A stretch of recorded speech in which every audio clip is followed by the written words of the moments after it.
Hi, இன்றைக்கி recipe egg kurma தான். இந்த எக் குருமா வந்துட்டு சப்பாத்தி, இட்லி, பூரி, தோசை, அதுக்கப்புறம் சூடான சாதத்துக்கு எல்லாத்துக்குமே பர்ஃபெக்டாக மேட்ச் ஆகும். டேஸ்டியாகவும் இருக்கும். அதுவும் இல்லாமல் சீக்கிரமாகவும் செஞ்சிடலாம் இந்த ரெசிபியை. ஃபர்ஸ்ட் ஒரு பேன் வச்சுக்கோங்க. சூடேறினது எண்ணெய் ஊற்றிக்கோங்க. அதுக்கப்புறமா ஒரு டேபிள் ஸ்பூன் சீரகம், ஒரு டேபிள் ஸ்பூன் மிளகு, ஒரு டேபிள் ஸ்பூன் சோம்பு, அதுக்கப்புறம் 2 பெரிய சைஸ் தக்காளி ஆட் பண்ணியிருக்கேன். அதுக்கப்புறமா கொஞ்சோண்டு தேங்காய் எல்லாமே மிக்ஸ் பண்ணி தண்ணி எடுத்து வச்சுருங்க. அதுக்கப்புறம் அதே பேனில் மிளகுத்தூள், கொஞ்சோண்டு உப்பு சேர்த்து வேக வச்ச முட்டையை ஃப்ரை பண்ணி எடுத்து வச்சுக்கலாம்.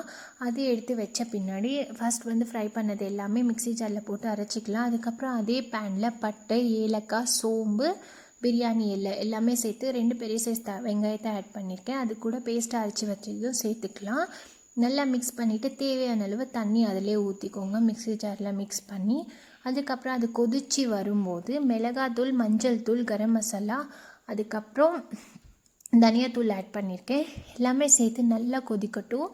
நல்லா கொதி வந்த பின்னாடி நம்ம முட்டையை ஆட் பண்ணிக்கலாம். ஃப்ரை பண்ணி வச்சுருந்த முட்டையை ஆட் பண்ணி கொஞ்சம் நேரம் நம்ம நல்லா கொதிக்க விடலாம். மேலே அந்த எண்ணெயெல்லாம் தேங்கி வர வரைக்கும்.